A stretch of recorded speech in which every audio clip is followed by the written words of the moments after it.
Hello दोस्तों, नमस्कार। कोटा घेर पॉइंट स्कूल द्वारा संचालित ऑनलाइन क्लास में आपका हार्दिक स्वागत है।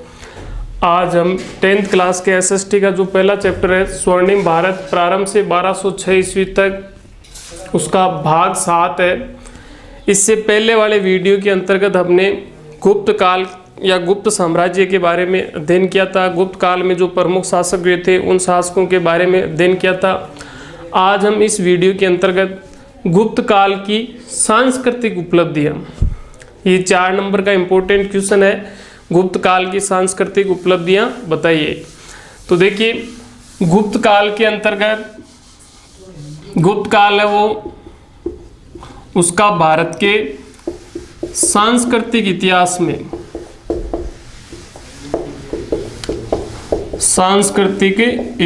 में गुप्त काल का महत्वपूर्ण योगदान था।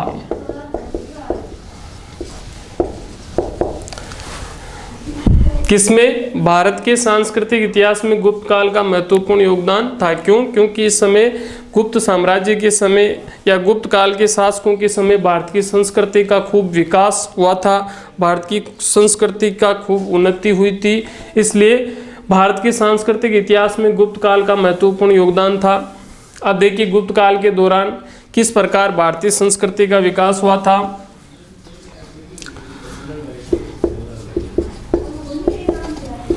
गुप्त काल के शासक वैष्णव धर्म को मानते थे।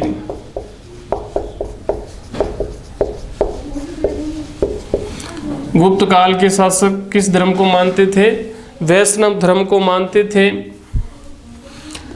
इसके अलावा गुप्त काल के जो शासक थे, एक तो था समुद्रगुप्त और एक था कुमारगुप्त। समुद्रगुप्त और कुमारगुप्त ने बौद्ध व जैन धर्म को भी संरक्षण दिया था।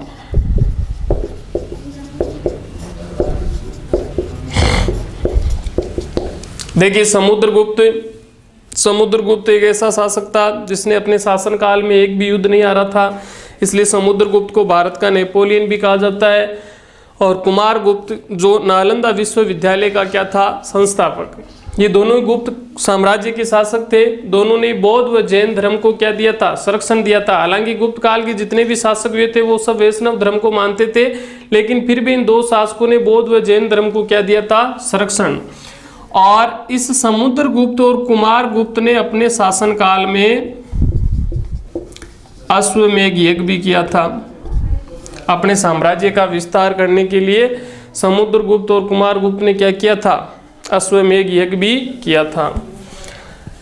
आगे देखिए, गुप्त साम्राज्य का एक शासक था चंद्रगुप्त द्वितीय। चंद्रगुप्त द्वितीय जो इस समुद्रगुप्त का पुत्र व उत्तराधिकारी था। इस चंद्रगुप्त द्वितीय के शासनकाल में एक चीनी यात्री भारत यात्रा पर आया था, जिसका नाम था फायान। देखो, ये यहाँ पर 1 नंबर का इंपॉर्टेंट क्वेश्चन है। चीनी यात्री फायान किस शासक के शासनकाल में भारत यात्रा पर आया था? चंद्रगुप्त द्वितीय के शासनकाल में कौन सा चीनी यात्री भारत यात्रा पर आया था? फायान। या चंद्रगुप्त द्वितीय के शासनकाल में आने वाले चीनी यात्री का नाम क्या था? फायान। इस फायान ने ये जब भारत यात्रा पर आया था तो इसने अपना एक यात्रा वृत्तांत लिखा था। उस यात्रा वृत्तांत में इसने गुप्त साम्राज्य के बारे में लिखा था कि गुप्त जो साम्राज्य है वो बड़ा ही सुशासित साम्राज्य था। गुप्त साम्राज्य की जो जनता थी, जो प्रजा थी, वो बिल्कुल अनुशासित थी। अपराध बहुत कम होते थे, कर भार भी बहुत कम था। जनता या प्रजा पर कर भार भी क्या था? बहुत कम था। चोरियां नहीं होती थी। यहाँ तक कि ये भी कहा जाता है कि चंद्रगुप्त द्वितीय के शासन काल में तो लोग अपने घरों में ताला भी नहीं लगाते थे। इतना अच्छा साम्राज्य था चंद्रगुप्त द्वितीय का कि लोग अपने घरों में क्या नहीं लगाते थे, ताला भी नहीं लगाते थे। क्यों? क्योंकि गुप्त साम्राज्य सुशासित साम्राज्य था, अपराध बहुत कम होते थे, चोरियां नहीं होती थी, इसलिए लोग अपने घरों में क्या नहीं लगाते थे, ताला भी नहीं लगाते थे। इतना सुशासित साम्राज्य था। इस बात की जानकारी हमें किससे मिलती है? फाहियान द्वारा जो यात्रा वृत्तांत लिखा गया था, उस यात्रा वृत्तांत के द्वारा हमें इस बात की जानकारी मिलती है। और जनता से कर भार भी बहुत कम लिया जाता था। गुप्त काल में राजकाज की जो भाषा थी, राजकाज की भाषा वो थी संस्कृत। यानी गुप्त साम्राज्य में राज्य का जो कार्य होता था वो कौन सी भाषा में होता था? संस्कृत भाषा में होता था। आप देखिए आगे, इसी गुप्त काल में 3 महान कवि या विद्वान हुए थे। गुप्त काल में 3 महान कवि या विद्वान हुए थे। एक तो देखो कौन था? कालिदास। दूसरा था शूद्रक और तीसरा कवि था विशाखदत्त। तो देखिए गुप्त काल में 3 कौन कौन से महान कवि या विद्वान हुए थे? कालिदास, शूद्रक और विशाखदत्त। कालिदास ने उस समय एक नाटक लिखा था, उस नाटक का नाम था अभिज्ञान शाकुंतलम। और कालिदास ने उस समय एक महाकाव्य भी लिखा था गुप्त काल के समय, उसका नाम था रघुवंशम। शूद्रक ने भी एक नाटक लिखा था,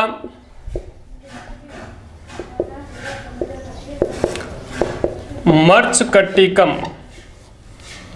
और इस विशाखदत्त ने भी एक नाटक लिखा था जिसका नाम था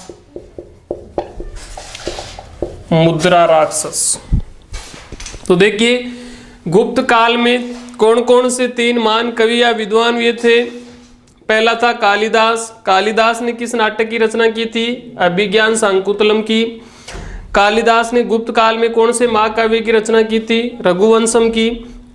दूसरा विद्वान या कवि कौन था? शूद्रक। इसने कौन सा नाटक लिखा था? मर्चकटिकम। तीसरा कवि या विद्वान कौन था? विशाखदत्त। इसने कौन सा नाटक लिखा था? मुद्रा राक्षस नामक नाटक लिखा था। यानी इन नाटकों की रचना गुप्त काल में ही हुई थी। और ये जो महान कवि है ये भी किस काल में हुए थे? गुप्त काल में हुए थे, जिससे भारतीय संस्कृति का प्रचार प्रसार हुआ।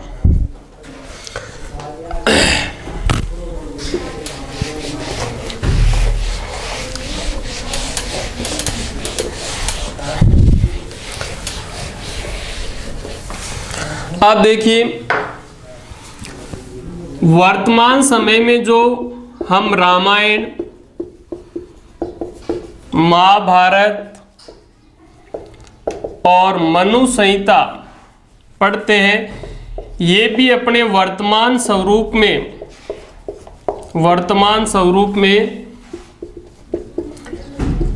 गुप्त काल में ही आई थी।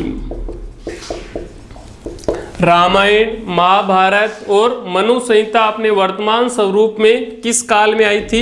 गुप्त काल में आई थी। रामायण है, इसके रचयिता कौन थे? महर्षि वाल्मीकि। महाभारत, इसके रचयिता कौन थे? वेदव्यास। और मनु संहिता, इसका रचयिता कौन था? मनु। रामायण का रचयिता तो कौन था? महर्षि वाल्मीकि। महाभारत का रचयिता कौन था? वेदव्यास। और मनु संहिता का रचयिता कौन था? मनु। तो वर्तमान में जो हम रामायण, महाभारत और मनु संहिता देख रहे हैं या पढ़ रहे हैं, ये अपने वर्तमान स्वरूप में किस काल में आई थी? गुप्त काल में ही अपने वर्तमान स्वरूप में आई थी। इसके अलावा देखिए गुप्त काल में आर्यभट्ट, वराहमिहिर, और ब्रह्मगुप्त जैसे महान ज्योतिषी और गणितज्ञ हुए थे।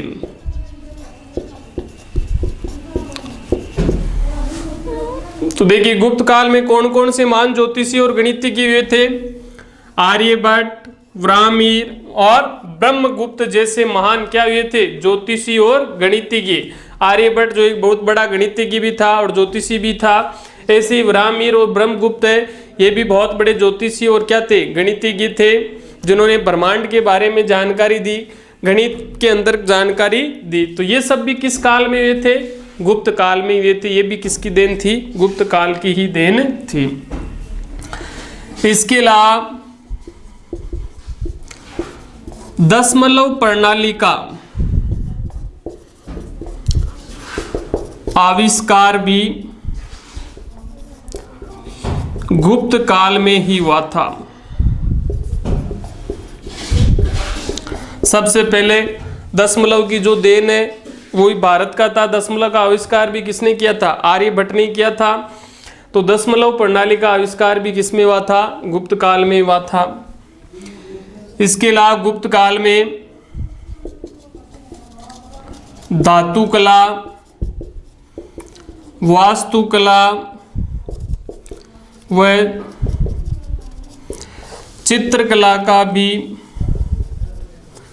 खूब विकास हुआ था।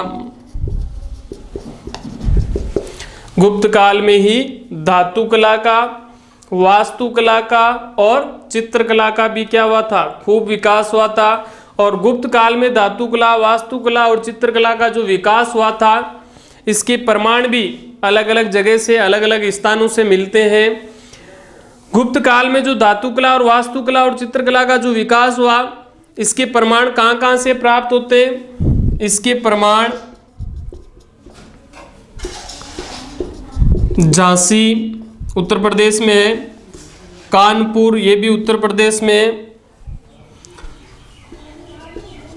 अजंता की गुफाएं,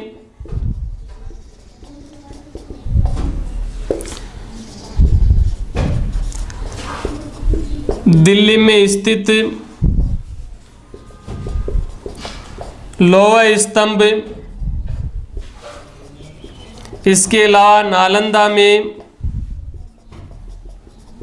महात्मा बुद्ध की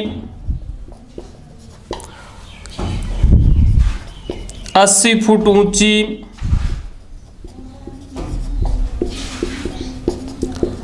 तांबे की प्रतिमा,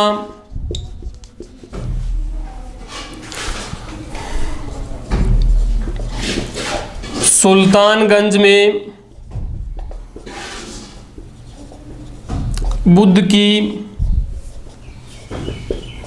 7.5 फीट ऊंची तांबे की प्रतिमा के रूप में मिलते हैं। तो देखिए गुप्त कला में भारतीय जो धातु कला, वास्तुकला व चित्रकला का जो विकास हुआ था, उसके प्रमाण कहाँ कहाँ से प्राप्त होते हैं? झांसी, कानपुर, अजंता की गुफाएं, दिल्ली में स्थित लोहा स्तंभ। दिल्ली में जो लोहा स्तंभ बना हुआ है वो गुप्त काल के समय ही बनाया गया था, जो आज भी सैकड़ों वर्षों की धूप और बरसात को सहन करके जैसा था वैसा का वैसा आज भी खड़ा है। नालंदा में महात्मा बुद्ध की एक 80 फुट ऊंची तांबे की प्रतिमा बनी हुई है। सुल्तानगंज में महात्मा बुद्ध की 7.5 फीट ऊंची एक तांबे की प्रतिमा मिली है। ये सारे के सारे जो प्रमाण है वो गुप्त काल के ही है। इन सब का निर्माण किस काल में हुआ था? गुप्त काल में हुआ था। इसीलिए गुप्त काल को भारतीय संस्कृति का स्वर्ण युग कहा जाता है, क्योंकि इस समय भारतीय संस्कृति, स्थापत्य कला, वास्तुकला इन सब का खूब विकास हुआ था। इसलिए गुप्त काल को भारतीय संस्कृति का क्या कहा जाता है? स्वर्ण युग कहा जाता है। तो ये तो हुई गुप्त काल की सांस्कृतिक उपलब्धियां। अब इसके बाद में अगला अपना टॉपिक है वो है गुप्तकालीन समाज, यानी गुप्त काल के अंदर समाज कैसा था, समाज की स्थिति कैसी थी।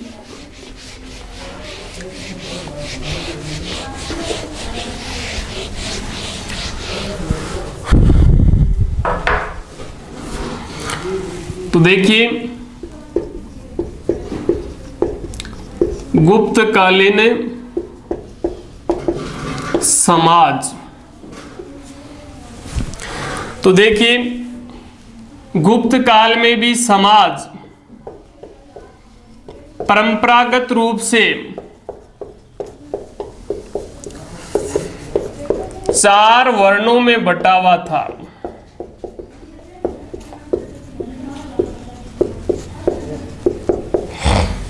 गुप्त काल में भी समाज परंपरागत यानी वही प्राचीन तरीके से, जैसा हमने मौर्य काल के समाज के बारे में पढ़ा था, वैसे ही समाज कितने वर्णों में बटा हुआ था, 4 वर्णों में बटा हुआ था। इसका मतलब गुप्त काल में भी वर्ण व्यवस्था मौजूद थी।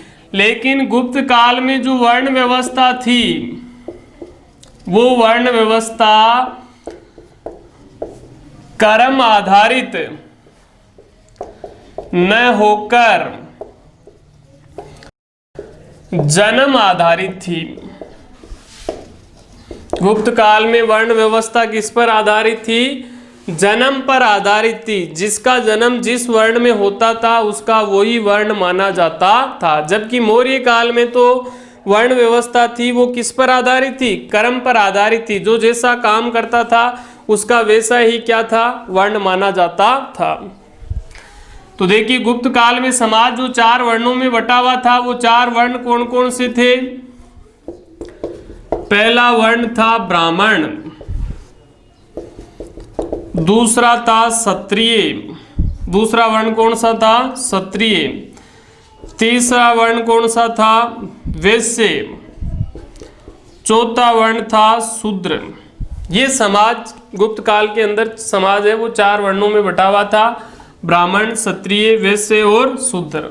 आप देखो इनके क्या क्या काम थे।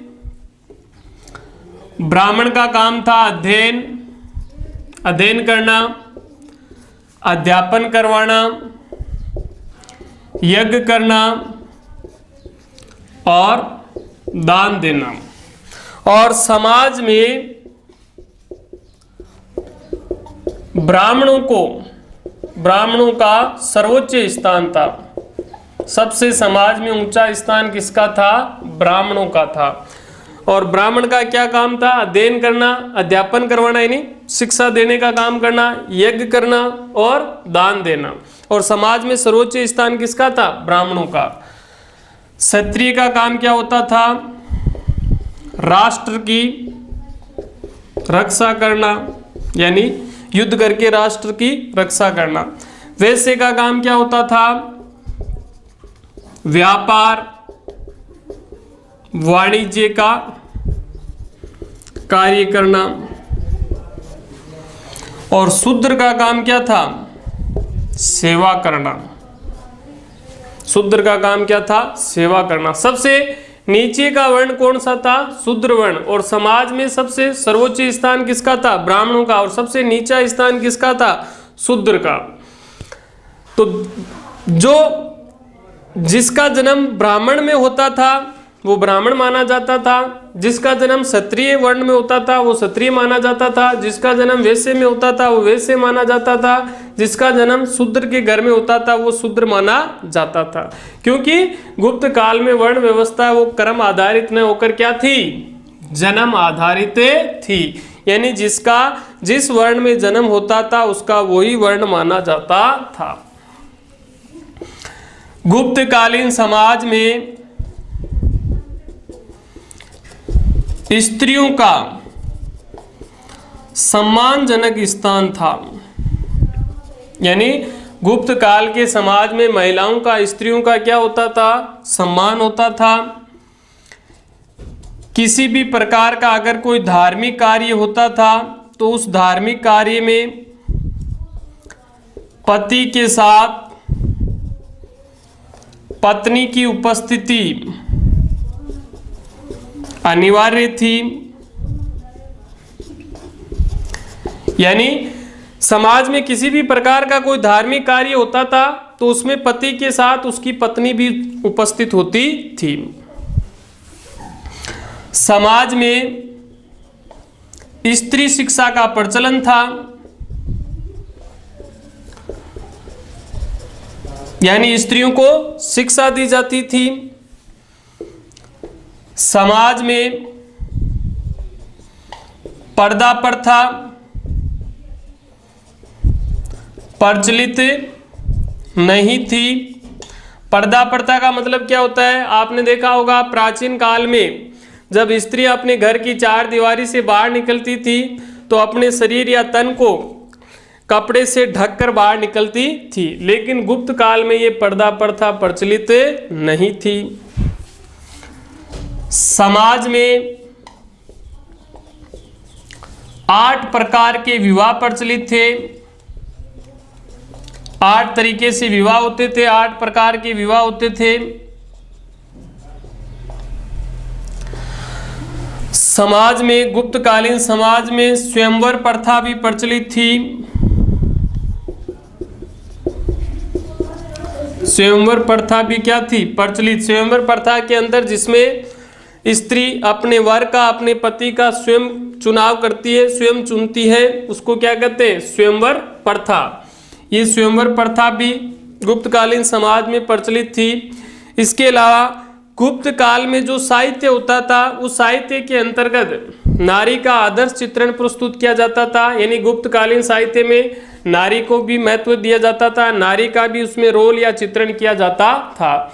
और गुप्तकालीन समाज में पुत्र के अभाव में अगर किसी के कोई संतान नहीं होती थी, पुत्र नहीं होता था, तो पुत्र के अभाव में पति की जो संपत्ति होती थी उस पति की संपत्ति पर उसकी पत्नी का प्रथम अधिकार होता था।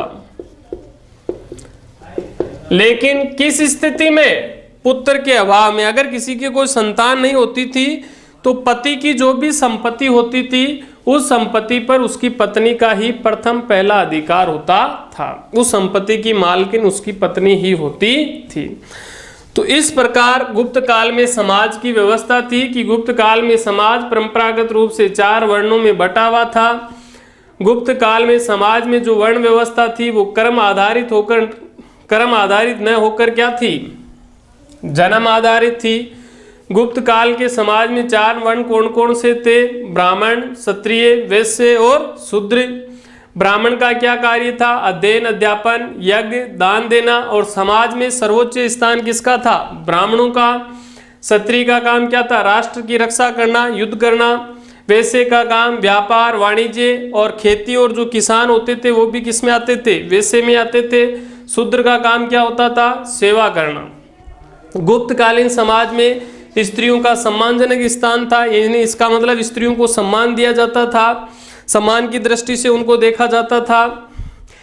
गुप्त काल के समाज में कोई भी धार्मिक कार्य होता था तो उसमें पति के साथ पत्नी की उपस्थिति अनिवार्य थी। गुप्तकालीन समाज में स्त्री शिक्षा का प्रचलन था, यानी स्त्रियों को शिक्षा दी जाती थी, पढ़ाया जाता था उनको। गुप्तकालीन समाज में पर्दा प्रथा प्रचलित नहीं थी। गुप्तकालीन समाज में कितने प्रकार के विवाह प्रचलित थे? 8 प्रकार के विवाह प्रचलित थे। गुप्तकालीन समाज में स्वयंवर प्रथा भी प्रचलित थी, स्वयंवर के द्वारा भी विवाह होते थे। और गुप्त काल का जो साहित्य था उस साहित्य के अंतर्गत नारी का कैसा चित्रण किया जाता था? नारी का आदर्श चित्रण किया जाता था। और गुप्त काल में पुत्र के अभाव में पति की संपत्ति पर किसका अधिकार होता था? पत्नी का अधिकार होता था।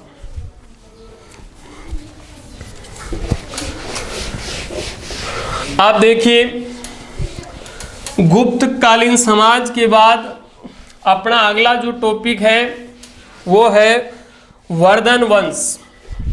वर्धन वंश जिसको पुष्यभूति वंश भी कहा जाता है, क्योंकि इसकी जो संस्थापक था वर्धन वंश का वो पुष्यभूति था, इसलिए वर्धन वंश का ही दूसरा नाम क्या है? पुष्यभूति वंश।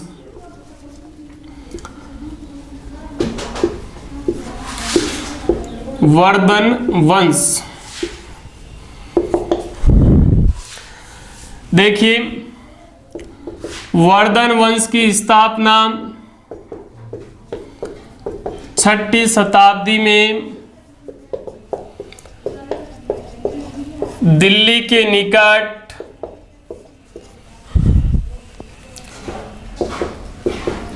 थानेश्वर में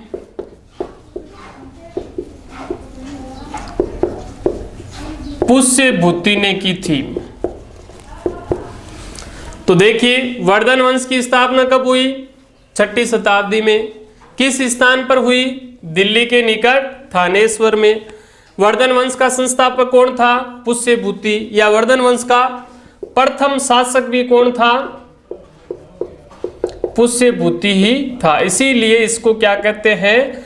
वर्धन वंश को ही पुष्यभूति वंश भी कहा जाता है। वर्धन वंश का दूसरा नाम क्या था? पुष्यभूति वंश। वर्धन वंश का जो संस्थापक था या पहला जो शासक था पुष्यभूति, ये शिव का उपासक था। किसका उपासक था? शिव का। यानी शिव की पूजा करता था, शिव की उपासना करता था, शिव का भक्त था। आप देखिए, वर्धन वंश में 3 प्रमुख शासक हुए थे। वर्धन वंश में कितने प्रमुख शासक हुए थे? 3 प्रमुख शासक हुए थे। कौन कौन? प्रभाकर वर्धन, राज्यवर्धन और तीसरा था हर्षवर्धन। वर्धन वंश में 3 प्रमुख शासक कौन कौन हुए थे? प्रभाकर वर्धन, राज्यवर्धन और हर्षवर्धन। राज्यवर्धन और हर्षवर्धन है, ये प्रभाकर वर्धन के दोनों क्या थे? पुत्र थे। राज्यवर्धन तो बड़ा पुत्र था इसका, और हर्षवर्धन है वो इसका क्या था? छोटा पुत्र था। यानी राज्यवर्धन और हर्षवर्धन है वो प्रभाकर वर्धन के 2 पुत्र थे, और प्रभाकर वर्धन है इन दोनों का क्या था? पिता था। राज्यवर्धन बड़ा पुत्र था, हर्षवर्धन है वो प्रभाकर वर्धन का क्या था? छोटा पुत्र था। आप देखिए, प्रभाकर वर्धन की मृत्यु के बाद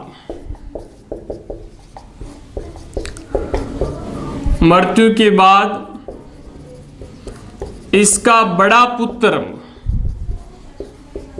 जिसका नाम क्या था? राज्यवर्धन, वर्धन वंश का शासक बना था। प्रभाकर वर्धन की मृत्यु के बाद कौन शासक बना था? इसका बड़ा पुत्र था। कौन? राज्यवर्धन। ये शासक बना था। लेकिन 606 ईस्वी में बंगाल के गौड़ शासक शशांक ने राज्यवर्धन की क्या कर दी? हत्या कर दी। राज्यवर्धन की क्या कर दी? हत्या। कब? 606 ईस्वी में। किसने? बंगाल का एक गौड़ शासक था जिसका नाम क्या था? शशांक। इस शशांक ने किसकी? वर्धन वंश के शासक राज्यवर्धन की क्या कर दी थी? हत्या। राज्यवर्धन की हत्या के बाद राज्यवर्धन का छोटा भाई कौन था? हर्षवर्धन शासक बना था। राज्यवर्धन की हत्या के बाद इसका छोटा भाई कौन शासक बना था? हर्षवर्धन शासक बना था। फिर हर्षवर्धन ने 606 ईस्वी से 647 ईस्वी तक लगभग 40 वर्षों तक क्या किया था, शासन किया था। किसने? हर्षवर्धन ने। कब से कब तक?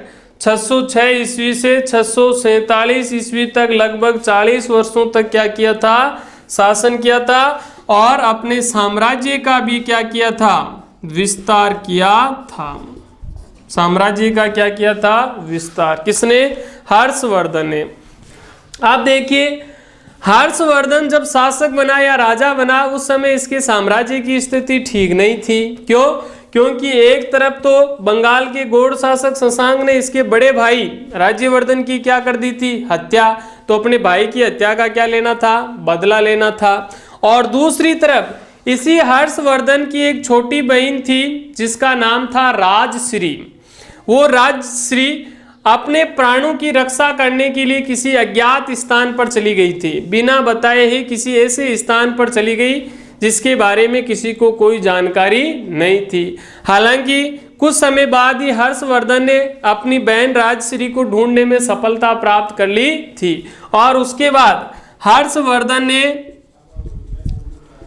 कामरूप का जो राजा था, गुजरात में पड़ता है कामरूप, वहां का राजा था भास्कर वर्मा।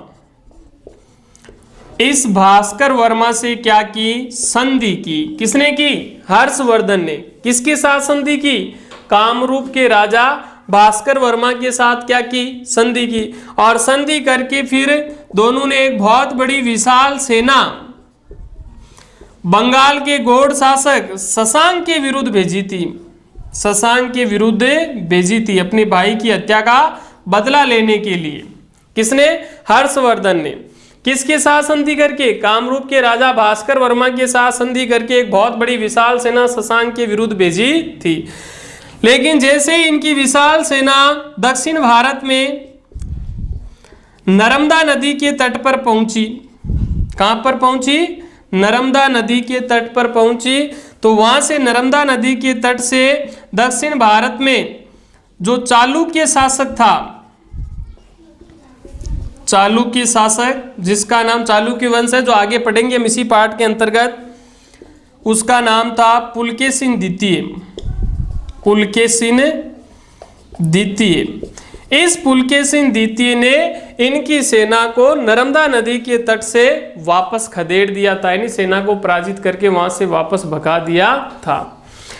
लेकिन फिर भी हर्षवर्धन का जो साम्राज्य था वो बहुत बड़ा था। हर्षवर्धन के साम्राज्य की उत्तर में सीमा लगती थी हिमालय पर्वत से। उत्तर में हिमालय पर्वत से लेकर दक्षिण में नर्मदा नदी के तट तक हर्षवर्धन का विशाल साम्राज्य था। और पूर्व में एक गंजाम नामक स्थान पड़ता है उड़ीसा राज्य में।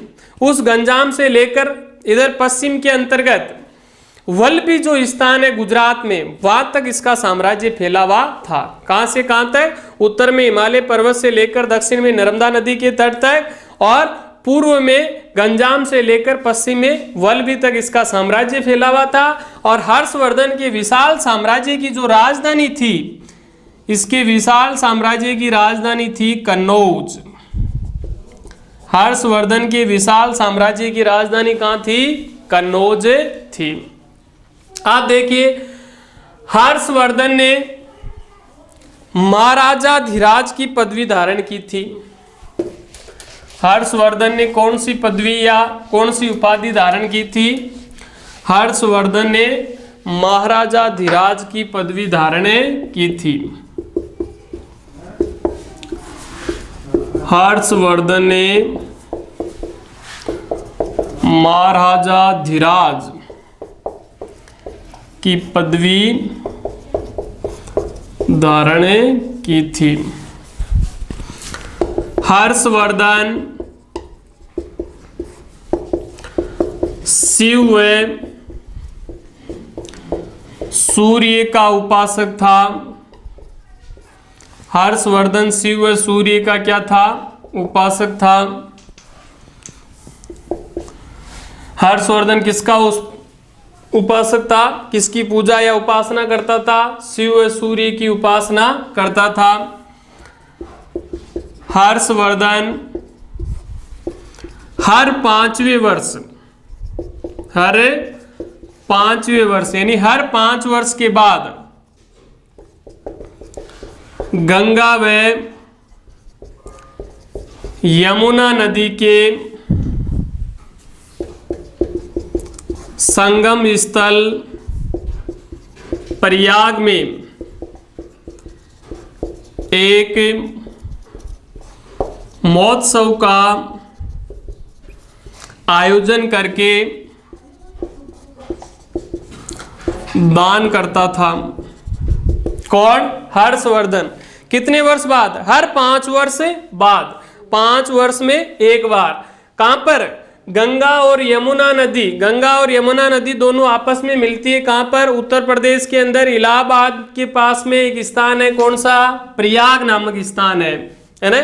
इस प्रयाग नामक स्थान पर एक महोत्सव यानी उत्सव का आयोजन करता था, बहुत बड़े उत्सव का आयोजन करता था। और आयोजन करके वहां पर क्या करता था? गरीब लोगों को, बूढ़े लोगों को क्या करता था? दान करता था। कौन? हर्षवर्धन।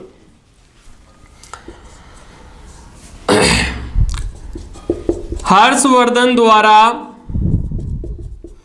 आयोजित छठे महोत्सव में चीनी यात्री हेनसांग भी शामिल हुआ था। यानी हर्षवर्धन ने जब छठे महोत्सव का आयोजन किया था तो उस छठे महोत्सव में किसने भाग लिया था? एक चीनी यात्री था। कौन? हेनसांग। वो सम्मिलित हुआ था या शामिल हुआ था किसमें? हर्षवर्धन द्वारा आयोजित इस प्रकार का जो छठा महोत्सव था, जो हर 5 वर्ष बाद में आयोजित होता था, उस छठे महोत्सव में चीनी यात्री हेनसांग ने भाग लिया था या शामिल हुआ था। तो देखिए, चीनी यात्री हेनसांग किस शासक के शासनकाल में भारत यात्रा पर आया था? हर्षवर्धन के शासनकाल में भारत यात्रा पर आया था। और चीनी यात्री फायान है, वो गुप्त साम्राज्य का जो शासक था चंद्रगुप्त द्वितीय, उसके शासनकाल में भारत यात्रा पर आया था। और चीनी यात्री हेनसांग है, वो हर्षवर्धन के शासनकाल में भारत यात्रा पर आया था और हर्षवर्धन द्वारा आयोजित छठे महोत्सव में उसने भाग लिया था, वो सम्मिलित हुआ था। आप देखिए, हर्षवर्धन है वो खुद एक बहुत बड़ा साहित्यकार, कवि, शासक था। कौन? हर्षवर्धन।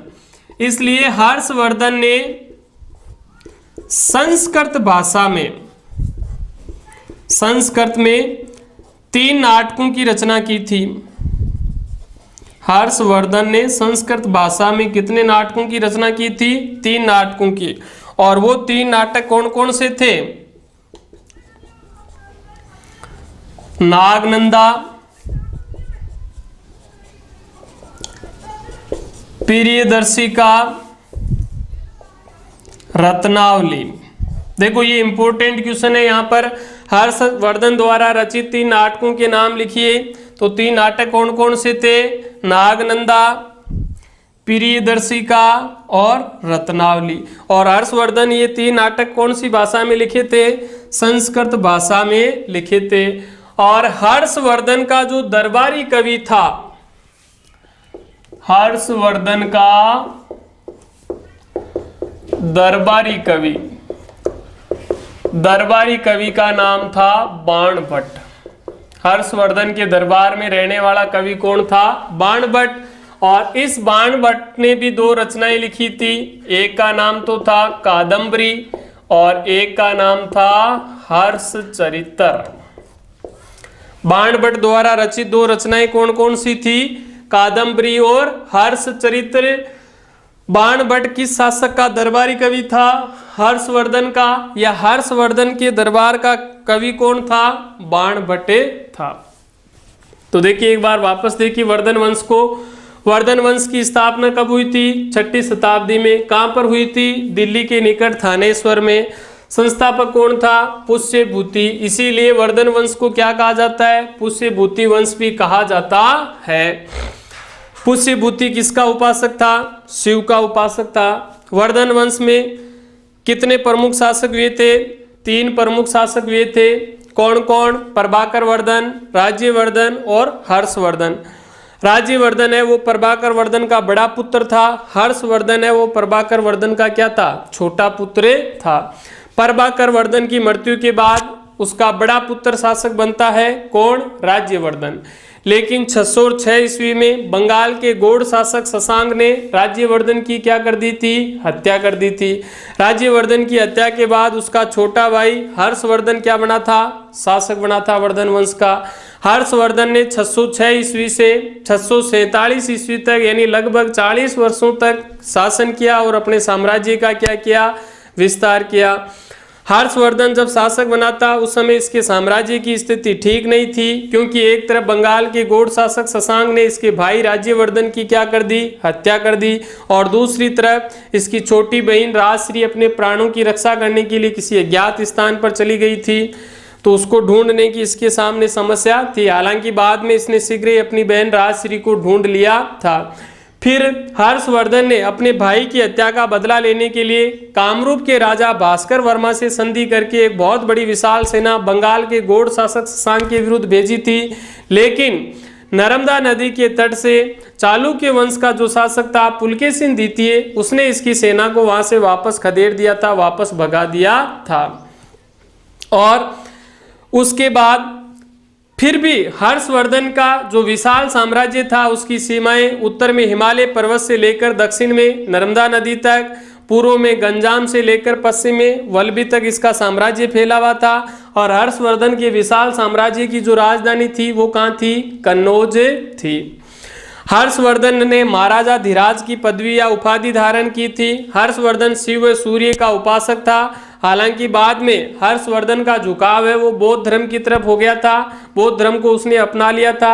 हर्षवर्धन हर 5 वर्ष बाद गंगा और यमुना नदी के संगम स्थल प्रयाग पर एक महोत्सव उत्सव का आयोजन करके लोगों को क्या देता था? दान देता था। हर्षवर्धन द्वारा आयोजित इस प्रकार के छठे महोत्सव में कौन सम्मिलित हुआ था? चीनी यात्री हेनसांग सम्मिलित हुआ था। हर्षवर्धन है वो खुद एक बहुत बड़ा साहित्यकार था। उसने संस्कृत भाषा में 3 नाटकों की रचना की थी, और वो 3 नाटक कौन कौन से थे? नागनंदा, प्रियदर्शिका और रत्नावली। हर्षवर्धन का दरबारी कवि कौन था? बाणभट्ट, जिसने कौन कौन सी रचनाएं लिखी थी? कादम्बरी और हर्षचरित्र। आप देखिए हर्षवर्धन है वो निसंतान था, उसकी कोई भी संतान नहीं थी, इसलिए वर्धन वंश का अंतिम शासक भी कौन था? हर्षवर्धन ही था। हर्षवर्धन के बाद हर्षवर्धन की मृत्यु के बाद वर्धन वंश है वो क्या हो गया था? समाप्त हो गया था। आप देखिए वर्धन वंश के बाद में अगला जो वंश या अगला अपना जो टॉपिक है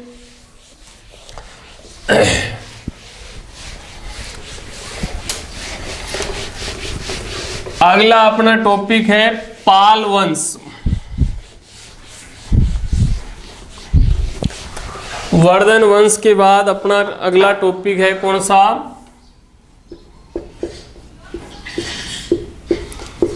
पाल वंश।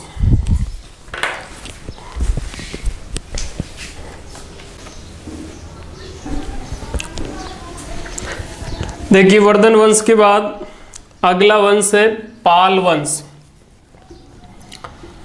पाल वंश की स्थापना 750 ईस्वी में बंगाल में गोपाल पाल ने की थी। पाल वंश की स्थापना कब हुई? 750 ईस्वी में। कहाँ पर हुई? बंगाल में। संस्थापक कौन था? गोपाल पाल। संस्थापक गोपाल पाल था, तो गोपाल पाल ही पाल वंश का क्या हो गया? प्रथम शासक। प्रथम शासक भी कौन था? गोपाल पाल।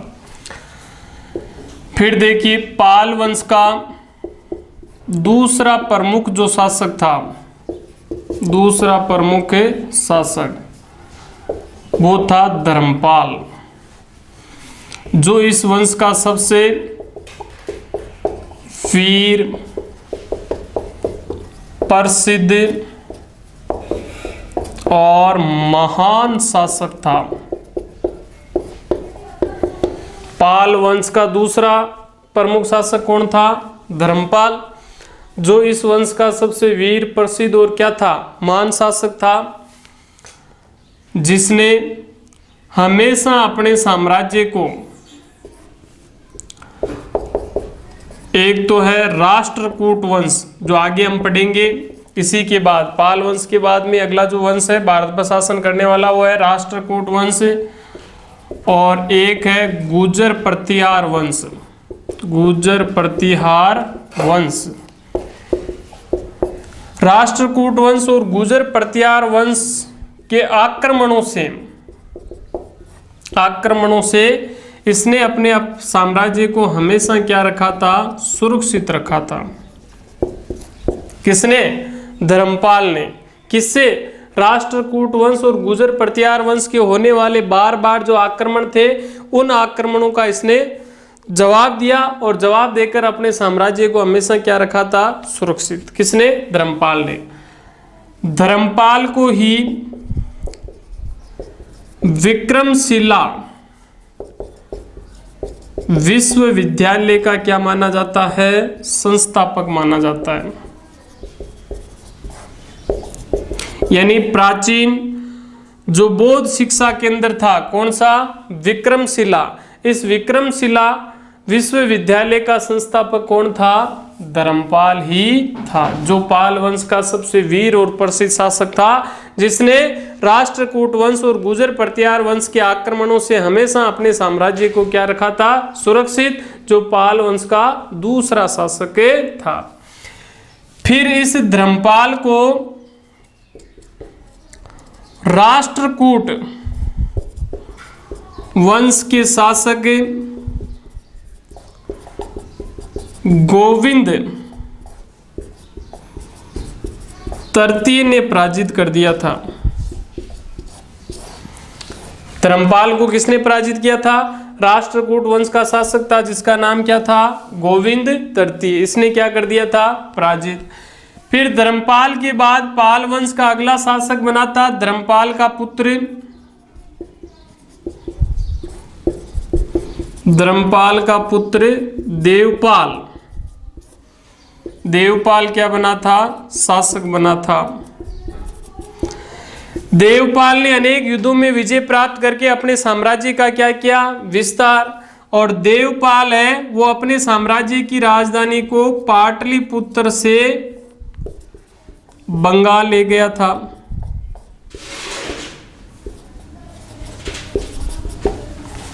कौन?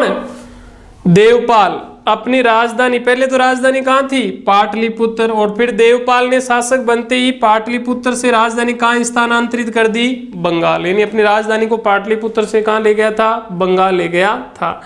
अब देखिए देवपाल के बाद क्या हुआ? कमजोर और अयोग्य उत्तराधिकारियों के कारण और इधर राष्ट्रकूटों और गुर्जर प्रतिहार वंश के आक्रमणों के कारण पाल वंश की सत्ता और जो शक्ति थी वो धीरे धीरे क्या होने लग गई थी? नष्ट होने लग गई थी।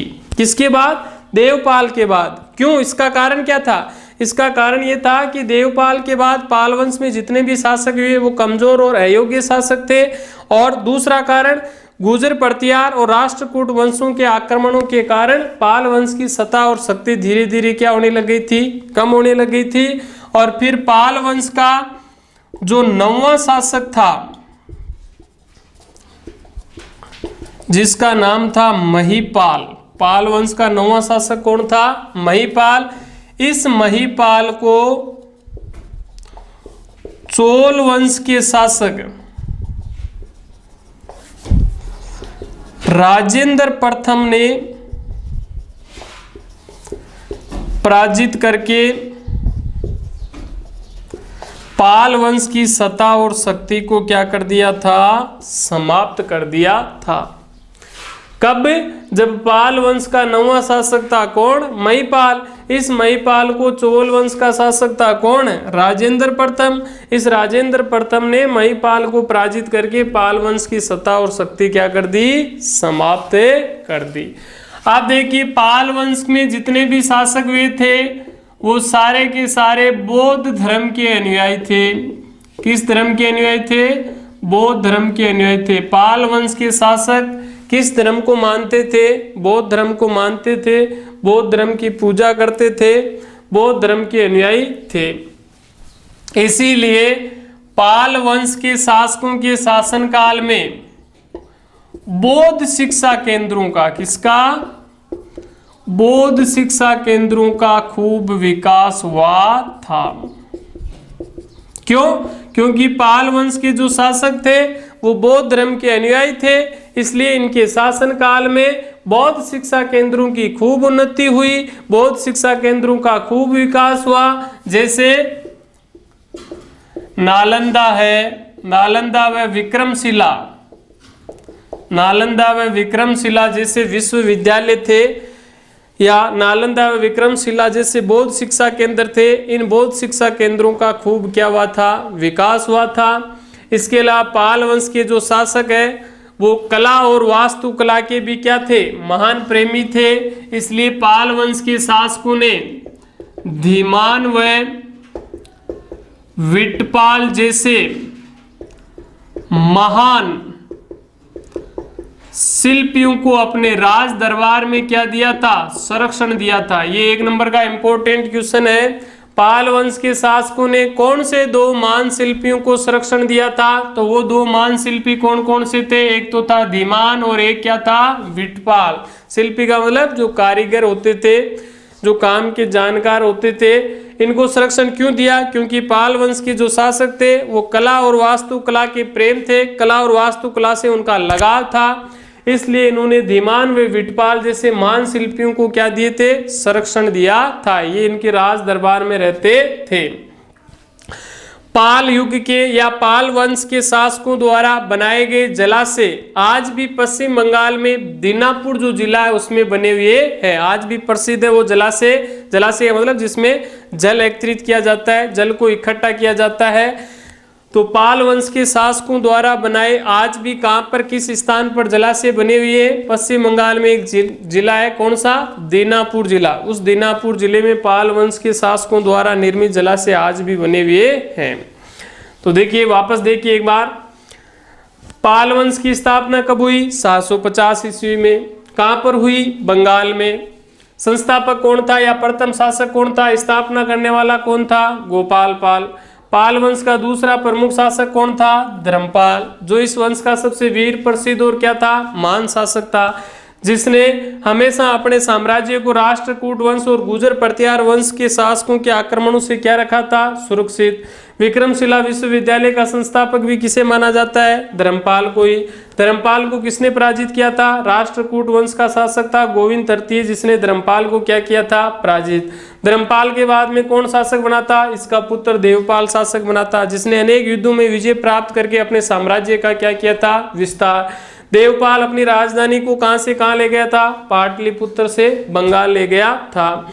देवपाल के बाद कमजोर और अयोग्य उत्तराधिकारियों के कारण तथा गुर्जर प्रतिहार वंश और राष्ट्रकूट वंश के आक्रमणों के कारण पाल वंश की सत्ता और शक्ति धीरे धीरे क्या होने लगी? कमजोर होने लगी या नष्ट होने लगी थी। फिर पाल वंश का 9वां शासक था कौन? महिपाल, जिसको चोल वंश के शासक राजेंद्र प्रथम ने पराजित करके पाल वंश को क्या कर दिया था? समाप्त कर दिया था। पाल वंश के शासक किस धर्म के अनुयायी थे? बौद्ध धर्म के अनुयायी थे। पाल वंश के शासकों को किससे प्रेम या लगाव था? कला और वास्तुकला से लगाव था। पाल वंश के शासकों ने कौन से 2 महान शिल्पियों को संरक्षण दिया था? धीमान व विटपाल जैसे महान शिल्पियों को संरक्षण दिया था। पाल युग के जलाशय किस स्थान पर आज भी बने हुए? दीनापुर जिले में आज भी बने हुए हैं। आप देखिए, पाल वंश के बाद में अगला जो वंश है भारत पर शासन करने वाला वो है राष्ट्रकूट वंश।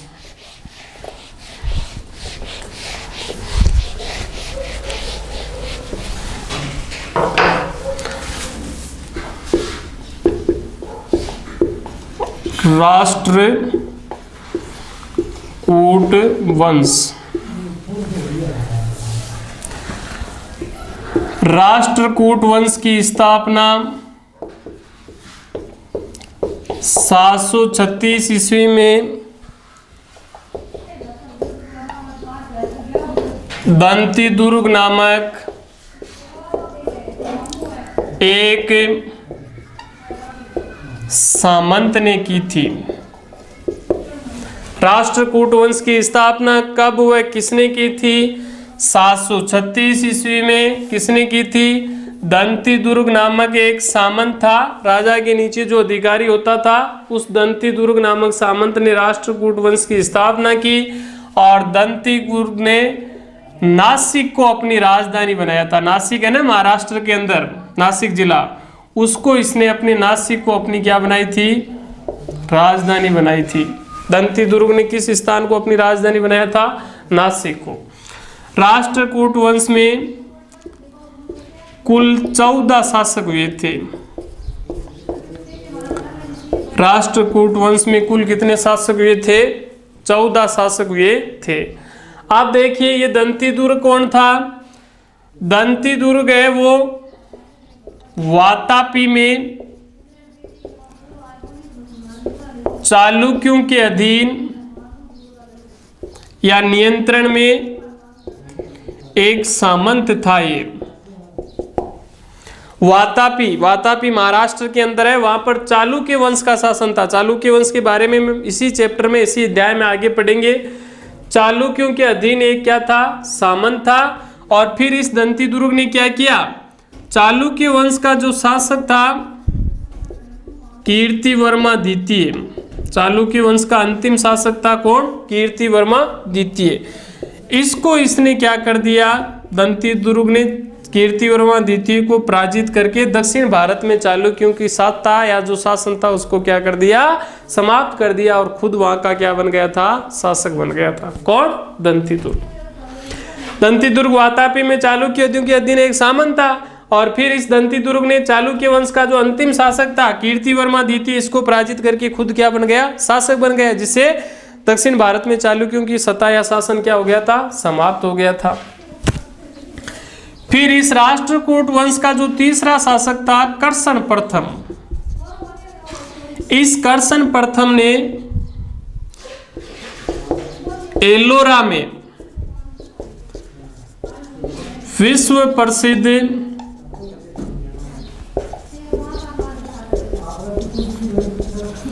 कैलाशनाथ मंदिर का क्या करवाया था? निर्माण करवाया था। किसने? राष्ट्रकूट वंश के शासक कर्षण प्रथम ने। किस स्थान पर? एलोरा में। एलोरा भी महाराष्ट्र में। अजंता एलोरा की गुफाएं आपने नाम सुना होगा, उसमें जो भित्ति चित्रों के लिए प्रसिद्ध थी, वहां पर विश्व प्रसिद्ध कौन से मंदिर का? कैलाशनाथ मंदिर का निर्माण करवाया था। विश्व प्रसिद्ध कैलाशनाथ मंदिर का निर्माण राष्ट्रकूट वंश के किस शासक ने करवाया था? कर्षण प्रथम ने करवाया था। फिर राष्ट्रकूट वंश का जो चौथा शासक था उसका नाम था ध्रुव। राष्ट्रकूट वंश का चौथा शासक कौन था? ध्रुव। इस ध्रुव ने गुर्जर प्रतिहार वंश, जो इसके बाद में आएगा, अगला वंश है राष्ट्रकूट वंश के बाद में भारत पर शासन करने वाला जो वंश था गुर्जर प्रतिहार वंश, इस गुर्जर प्रतिहार वंश के शासक वत्सराज को पराजित किया था। वत्सराज को क्या किया था? पराजित। किसने? राष्ट्रकूट वंश के चौथे शासक ध्रुव ने किसको पराजित किया? गुर्जर प्रतिहार वंश के शासक वत्सराज को क्या किया था? पराजित। फिर इसी राष्ट्रकूट वंश का पांचवा शासक था गोविंद तृतीय। राष्ट्रकूट वंश का पांचवा शासक कौन था? गोविंद तृतीय। इस गोविंद तृतीय ने पाल वंश के शासक, अभी हमने पढ़ा था धर्मपाल और गुर्जर प्रतिहार वंश के शासक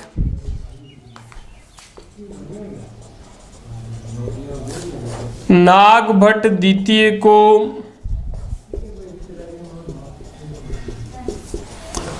पराजित किया था। किसने? राष्ट्रकूट वंश का 5वां शासक था जिसका नाम था गोविंद तृतीय। इस गोविंद तृतीय ने एक तो पाल वंश के शासक धर्मपाल को और एक गुर्जर प्रतिहार वंश के शासक नागभट्ट द्वितीय को क्या कर दिया था? पराजित कर दिया था।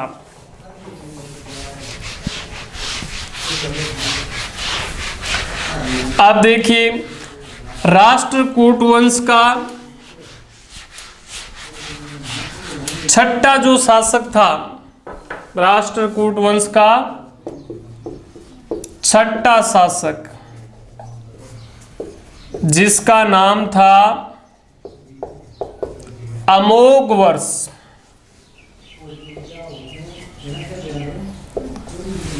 राष्ट्रकूट वंश का छठा शासक कौन था? अमोघवर्ष, जो एक शांति प्रिय शासक था।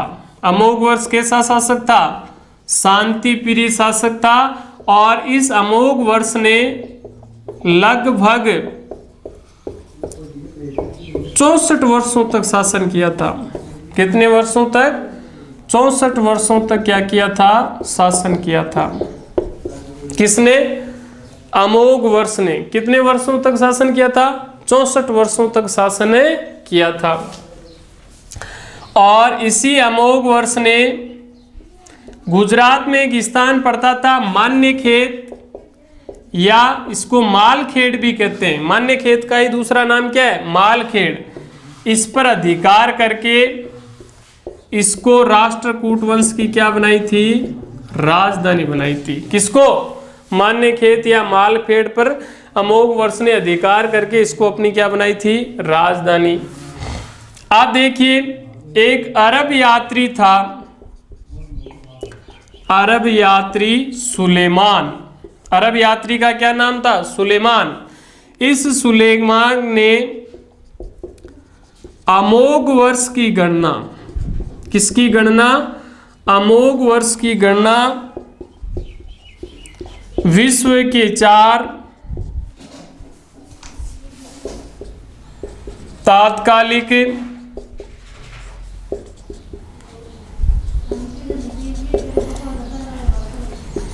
महान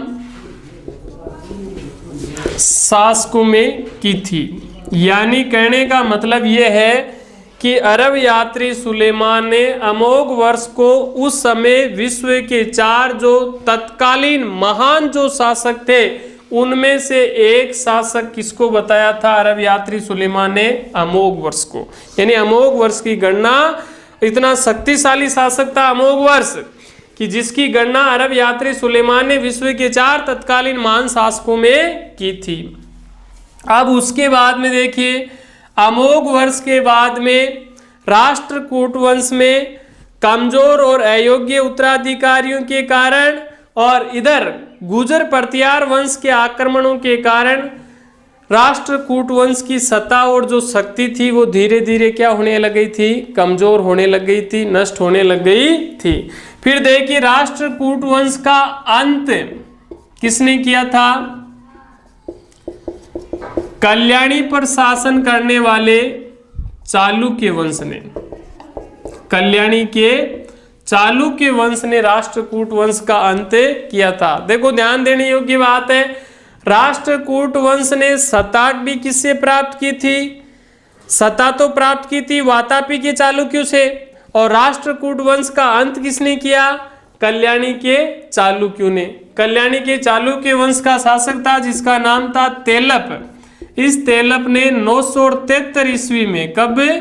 973 ईस्वी में राष्ट्रकूट वंश का जो शासक था कर्क द्वितीय, इस कर्क द्वितीय को पराजित करके इनकी जो राजधानी थी कौन सी? मान्यखेत या मालखेड़, इस पर क्या कर लिया था?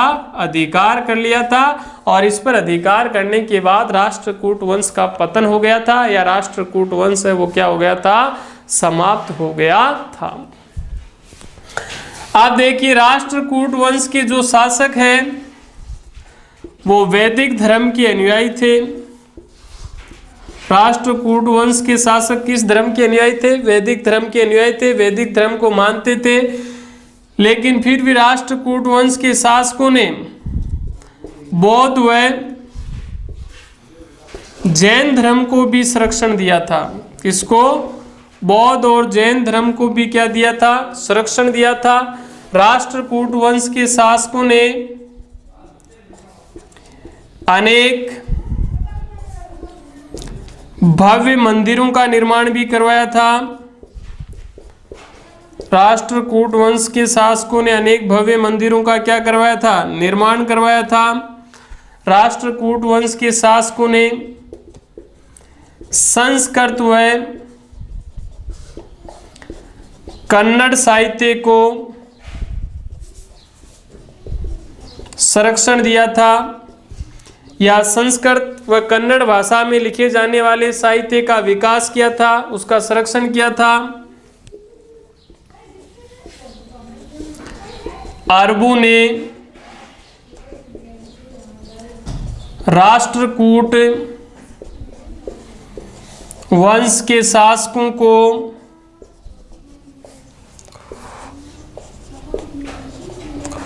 बलहरा या बलराज कहकर संबोधित किया था। देखो ये यहाँ पर इंपॉर्टेंट क्वेश्चन है 1 नंबर का। इस पार्ट से बोर्ड के एग्जाम में 1 नंबर का क्वेश्चन आता है। छोटा हाथी लघुत्र आत्मा है। तो प्रश्न क्या है? अरबों ने राष्ट्रकूट वंश के शासकों को किस नाम से संबोधित किया था? तो वो नाम था क्या? बलहरा या बलराज के नाम से संबोधित किया था। किसने? अरबों ने। किसको? राष्ट्रकूट वंश के शासकों को किस नाम से? बलहरा या बलराज के नाम से संबोधित किया था। इस नाम से वो राष्ट्रकूट वंश के शासकों को पुकारते थे। तो ये अपना राष्ट्रकूट वंश पूरा हो गया है। अब इसके बाद भारत पर शासन करने वाला अगला जो वंश है राष्ट्रकूट वंश के बाद में, वो है गुर्जर प्रतिहार वंश। और गुर्जर प्रतिहार वंश के बारे में हम अगले वीडियो के अंतर्गत पढ़ेंगे। धन्यवाद।